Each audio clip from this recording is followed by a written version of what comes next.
The Tshwane Metro, like Johannesburg, has huge infrastructural challenges. And to make matters worse, a standoff between the city and its workers has left residents without any services. Well, the city has dismissed more than 120 municipal workers since the strike began in July. But this isn't much consolation to struggling ratepayers. Well, eNCA reporter Pule Letshwiti-Jones is in Pretoria and joins us now for the very latest. Pule, a very warm good morning to you, colleague. I mean, what are residents telling you about what is currently happening out in Tshwane? The lack of service delivery surely affecting residents negatively. Yeah, definitely. You know, the standoff between the workers and the city has had a massive knock-on effect on service delivery. And while one would think that these kind of matters will be taken seriously in the council sittings, we continue to see how they descend into chaos and service delivery issues take a back seat. You remember just a few weeks ago, there was also a protest here on the R55 where residents were complaining about there not having been electricity. And I'm just catching up with them just to find out how far have they been after they submitted a memorandum to the authorities to say service delivery should be something that must be continued, looking at the state of the city. I'm joined by, of course, the Residents Association from Havelwood, who are speaking to us right now. Hlabi, thank you very much for chatting to us this morning. Maybe let's just start with where we currently stand. Let me come on the side because I know you want to show me something. How far are we in terms of, you can just stand here for me, how far are we in terms of service delivery at this particular moment? I'll say now the city, it's under chaos, and I think there's this relentless thing of the party that is now majority in the council of not wanting to assist the resident or to serve the resident what they constitutionally obliged to do.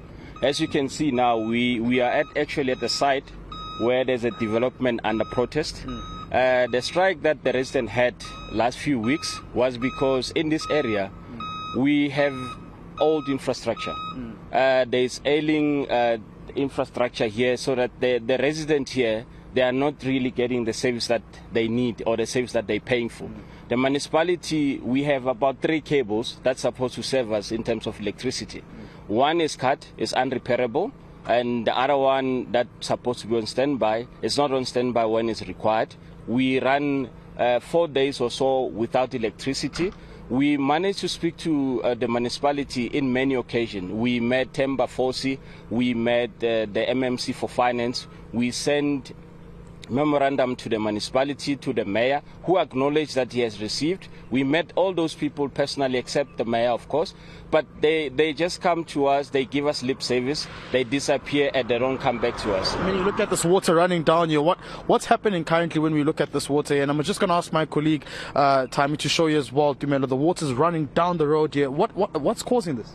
So the first answer to the question is we don't know, mainly because the developer here is a very, very arrogant guy. We've on so many occasions tried to speak to the developer on issues that are affecting us here as the residents of Havelwood. We even went to his offices, but what he does is he wants to pick and choose when to have the meeting, with how many community members to have a meeting. We wanted to have a meeting with him as a community of Havelwood. After having the first meeting with them, they did a study here during COVID, where they said that they don't have to upgrade the infrastructure here in order to develop some dwellings that they are doing. So you can see the whole area is surrounded by developments. And from the municipality themselves, they did the research. This node, Centurion West, is actually growing by 5%. But there is no infrastructure that is going to cater for this development that is currently happening here. So the developer is not forthcoming in meeting us. The developer is not assisting the municipality in order to upgrade the infrastructure that the developer is going to use. We've got cables that are being cut almost every week in this resident association, where the residents themselves, they have to wake up at night to protect the cables, whereas the developer do know that they supposed to make sure that there's a risk aversion on this. So they need to make sure that they don't put all cables on the same circuit breaker, so that if it breaks on their side, it does not affect the community. But then I'll allow Musima to go further into details, because I'm not the only member of the resident association. But we have a problem with the municipality that we met, that we wanted them to come and assist us with the problems that we're having. We are even wanting to make the municipality assist us in innovative ways that we can be able to cable theft, service delivery, as well as to ensure that the developer that are developing here, they do that with the knowledge of what's happening in the community. But that is not happening, and this development is under protest. The developer is not meeting us. We met the MMC, we sent a memorandum to the mayor. All of these people, they are aware of our issues, and they are not forthcoming. They don't want to come to us because they have some arrogance to say, since they are politician elected, we'll only hear from them after 5 years of service. Thank you. Maybe also just in brief, we're being told that this development also is affecting the electricity in this area as well. You've raised this to the municipality, and this is very important because it speaks to the services that sometimes you're not getting in terms of electricity in this area. Now we see also infrastructure being damaged, water just running down the street. Are you seemingly winning this fight? Is the municipality coming forward in terms of resolving these issues?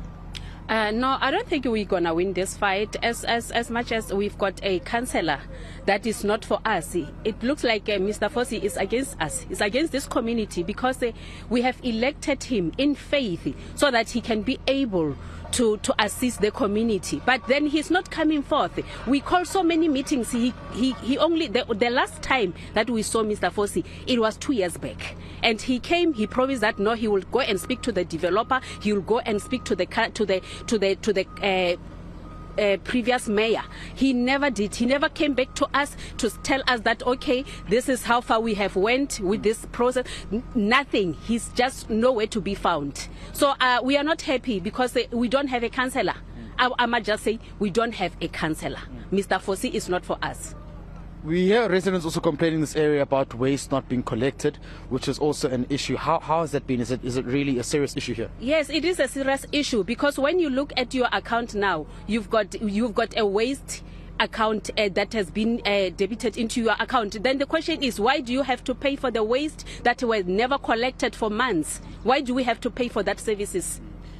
Musima, we hear other associations as well from other areas speaking about boycotting taxes, not paying taxes because there really isn't any service delivery. Is that the word here in this community as well? Yes, we want to boycott. Actually, we want to boycott paying the waste services, the rates. We want to boycott that because we are not getting the services. Our street is full of dustbins. Just maybe before I go back to my colleague in studio, just what would be your message to the municipality, seemingly that you guys are angry and you're representing some of the community members here, and really it seems as though there's nothing that's been done in terms of services? What's your message to the municipality in brief? The message to the municipality is that you need to stop being arrogant, especially with the community that you are currently serving, because this arrogance that you're portraying right now, it's going to affect not only you, but it's also going to affect the life and the future of our kids.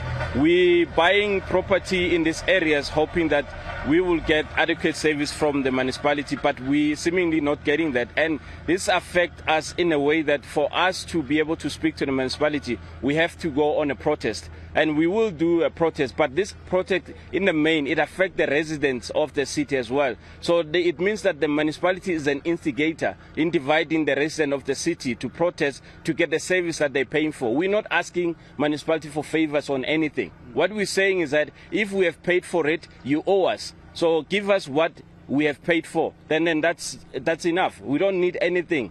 There is no freebie that we need in this area. We just need what we paid for. Residents here have been complaining about trees that have not been cut. For about 2 years or 3 years, these trees have not been cut. We spoke to Fossey. We said to him there's an innovative way that we can speak with the community where we can be able to cut the trees with the municipality. But according to municipality bylaws, you can't just cut a tree on the municipality land. You need to be able to get permission from the municipality. But here we're seeing a developer just having water running down the street. Where did they get the permission to do this? So this seemingly just shows you that the arrogance of the city, the municipality being in cahoots with the developers, where they just allow or permit the developer to do construction under objection, because this area is under objection. The residents here, they've objected. During our protest for electricity, while we were protesting on R55, there was a bus pipe in this area done by the developer. We didn't even know who to contact because the developer doesn't care to give us the contact details of the people to speak to when there's a problem effectively in this area. So all what we're saying is that municipality give us what we paid for. And then we don't care how many slices do you have on a cake, because it's seemingly the municipality accounts that we're paying. We're not paying for the services, we're paying for you guys to share the cake by using the money that we're paying you to be able to just share among yourself. Thank you. Thank you very much. Of course, those are the residents here in Tshwane. Quite a lot of frustrations coming out of here, saying that it cannot be that services are, of course, interrupted by some of the construction work that's taking place here, irregardless of them having protested as well. There's an issue of also waste not being collected, but also it seems as though with the growing frustrations, there's that element that's coming in now of them boycotting and not paying for tax and rates, because tax and rates and services, because they're saying that they're paying for services they're not receiving in this particular area, particularly with having continuous power cuts and, of course, water cuts as well. So these are issues that we're seeing on the ground here in Tshwane, and this is happening while that strike continues to happen between SAMU and, of course, the negotiations happening between SAMU and the city of Tshwane, and we want to see as to whether we will be seeing any progress between these two, the union and the city of Tshwane, because that's very important in ensuring that workers go back to work and ensure that there is services, they fix such issues like this that are affecting residents on the ground. Yeah, and we'll have to, I suppose, wait and see, Pule, if indeed the mayor will come back and give a favourable response. I just heard one of the residents there also calling him arrogant. I suppose that also going back to question if the mayor will come to some sort of a compromise with SAMU, just to ensure that service delivery is ongoing out in Tshwane. But I guess we'll have to wait and see. Pule Letshwiti-Jones, and thank you so much for bringing this to the fore. That's our reporter out in Tshwane.